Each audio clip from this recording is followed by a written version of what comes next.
la rivalité franco-anglaise domine l'histoire de l'Europe occidentale depuis plus de 1000 ans sur terre comme sur mer, depuis Hastings jusqu'au Brexit. Gérard Blier présente quelques grands moments de cette histoire au micro de Yann Le Perf.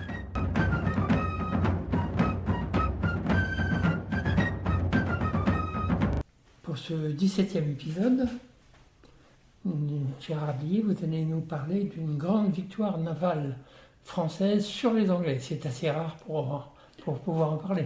Tout à fait. Il y a eu de nombreux affrontements sur mer entre les Français et les Anglais, et la vérité, et pour l'historien c'est la vérité qui compte, elle oblige à dire que presque toujours ce sont les Anglais qui ont gagné. Sur terre ça a été autre chose, mais sur mer les Anglais l'ont emporté. Or, eh bien, la France quand même est parvenue à obtenir des succès, et l'un de ses plus grands succès dans l'histoire des relations franco-anglaises, dans les combats sur mer, c'est la bataille navale de Beauvaisis en 1690, bataille navale qui a été gagnée et d'une manière écrasante par les Français. Beauvaisis, vous avez dit Beauvaisis, B-E-V-E, oui. Alors, Yann, je connais même pas ce nom-là. Eh bien voilà. Eh bien, votre étonnement ne m'étonne absolument pas parce que il y a incontestablement des lacunes dans la conscience nationale. C'est une grande victoire française, mais peut-être parce que c'était sur mer, les gens doivent se dire c'est pas possible cette histoire-là. Par conséquent, non. Et effectivement, Beauvaisis n'est absolument pas connu. Alors donc Beauvaisis, je dis bien. Bon, le nom anglais, c'est le nom anglais qui est utilisé par nos amis d'outre-Manche, c'est Beachy Head. Beachy Head, la tête du rocher, etc. Voilà. Bon, mais en français, c'est la bataille de Beauvaisis. Alors, comment se présente la situation en 1688-1689 ? Bon, nous sommes au cœur du règne de Louis XIV, un roi puissant, à la tête d'un pays puissant, et Louis XIV qui avait des instincts de domination sur l'ensemble de l'Europe. Il n'est pas le premier roi français, il n'est pas le dernier, mais enfin, lui, c'était vraiment très, très net. Et c'est ainsi que sous le règne de Louis XIV, il y a eu 4 grandes guerres, la guerre de Dévolution, la guerre de Hollande, et celle-ci, la guerre de la Ligue d'Augsbourg, qui est la 3e.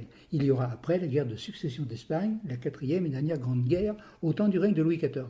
Alors, la guerre de la Ligue d'Augsbourg, elle est provoquée tout simplement parce que les puissances européennes, c'est vrai qu'elles sont indisposées, indignées par la façon d'agir de Louis XIV, qui est expansionniste, et l'Angleterre. Et derrière tout ça, et l'Angleterre se fait un malin plaisir, ça ne peut pas vous étonner, Yann, de stimuler les adversaires potentiels de Louis XIV. Ils feront la même chose un peu plus tard pour Napoléon.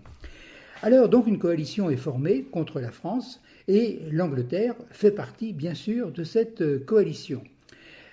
Alors, sur terre, dans cette guerre de la Ligue d'Augsbourg, il va y avoir des combats acharnés, mais ils vont opposer les Prussiens, les Autrichiens, les Français, pas tellement les Anglais, très peu les Anglais, mais en revanche, à une époque où la domination des mers est de plus en plus importante, sur mer, les Anglais, à ce moment-là, passent pour être évidemment dominateurs et pour être les patrons de la circulation maritime. Bon, alors donc il faut voir ce qui va se passer sur mer. La France de Louis XIV, de Colbert, de Vauban, voulait absolument marquer des avantages à l'extérieur de ses frontières. Pour ça, il fallait des instruments de conquête. Et c'est ainsi que, et c'est ce qui explique en partie le succès de Beauvaisis, la flotte française de guerre s'était considérablement renforcée sous le règne de Louis XIV. C'est Louis XIV, enfin Colbert, qui a lancé la construction de l'arsenal et du port de Rochefort, par exemple. Bon. Et c'est ainsi que, sous le règne de Louis XIV, on estime que 200 grands navires de guerre en France ont été construits. Ça n'avait jamais été fait. Ce qui veut dire que, quand la guerre commence, voyez-vous, en 89-90, 1689-1690, la flotte française, c'est la première fois de l'histoire, et ce sera une des rares fois, au point de vue du nombre de bâtiments susceptibles d'affronter les meilleurs bâtiments adverses, la flotte française est légèrement supérieure. Alors, ça peut expliquer des choses. Il y avait aussi des bateaux, c'est une chose, mais il y avait également des marins, des capitaines à la hauteur.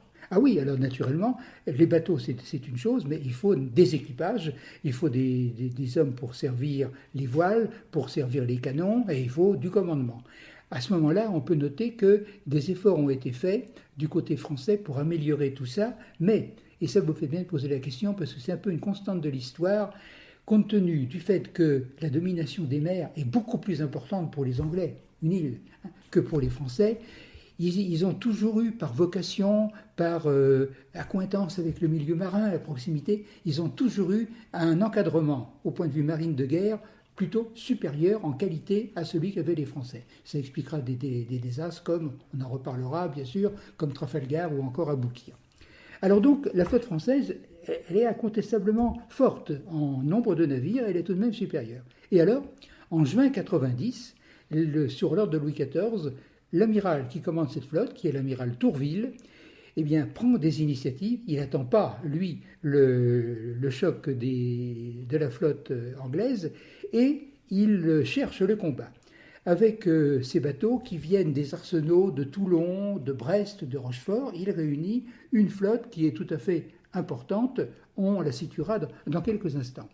Alors, il part des côtes françaises et il se dirige vers les côtes anglaises en sachant très bien, il ne veut pas faire la conquête de l'Angleterre, mais en sachant très bien que les Anglais vont être obligés de défendre leurs côtes, et là, il provoque évidemment une grande bataille navale en espérant bien la gagner. Alors le choc va avoir lieu le 10 juillet 1690, près des côtes anglaises de la Manche. Les côtes sud sont très longues, alors le lieu de la bataille, pas très loin des côtes, quelques dizaines de kilomètres, le lieu de la bataille, c'est, vous voyez, l'île de Wight, qui est au milieu à peu près de la côte sud de l'Angleterre. Hein. C'est entre l'île de Wight et puis Douvres, la pointe de l'Angleterre, vers le Pas-de-Calais. Il y a là un cap qui est le cap Bevésier, et pour les Français, il va donner le nom à la bataille, et pour les Anglais, c'est Beachy Head. Alors, bataille près du cap Bevésier. Quelles sont les forces en présence? Eh bien, Tourville a à sa disposition 75 navires de ligne. 75 navires de ligne, c'est-à-dire les plus dangereux, les mieux armés. En face, c'est l'amiral anglais Torrington, il n'en a que 59. 75 contre 59. Alors donc c'est un avantage incontestable pour Tourville. Alors la bataille est acharnée, mais finalement, la flotte française l'emporte.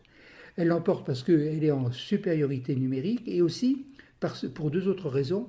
Elle disposait d'une artillerie qui était, semble-t-il, une des rares fois, plutôt supérieure par ses caractéristiques, son maniement, à l'artillerie donc anglaise. Et puis aussi Tourville qui ne met pas les navires en ligne bêtement, etc. Il fait manœuvrer sa flotte, il profite du vent, etc. Donc il y a l'habileté manœuvrière de Tourville. Et le résultat, eh bien, c'est que les Français, au soir de cette bataille acharnée, n'ont perdu aucun bâtiment, alors que les Anglais ont 17 bâtiments détruits ou avariés. Par conséquent, c'est une très nette victoire navale française, incontestablement.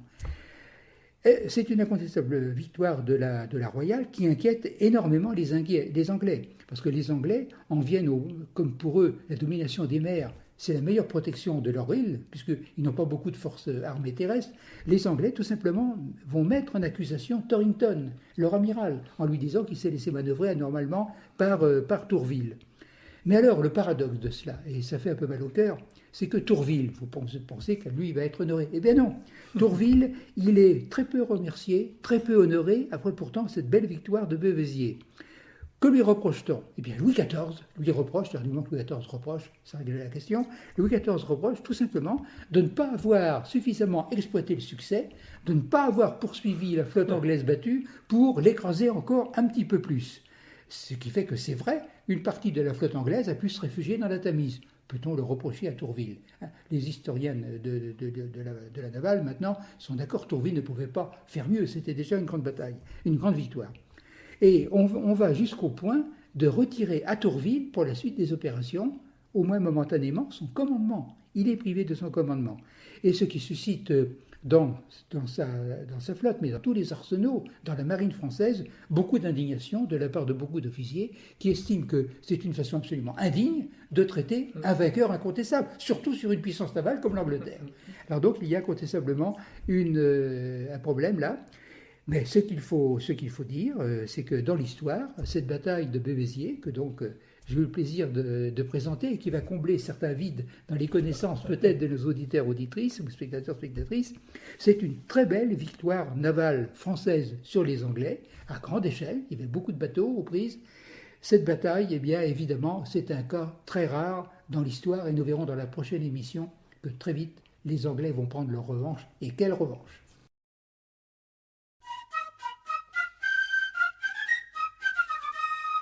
la rivalité franco-anglaise domine l'histoire de l'Europe occidentale depuis plus de 1000 ans sur terre comme sur mer, depuis Hastings jusqu'au Brexit. Gérard Blier présente quelques grands moments de cette histoire au micro de Yann Le Perf.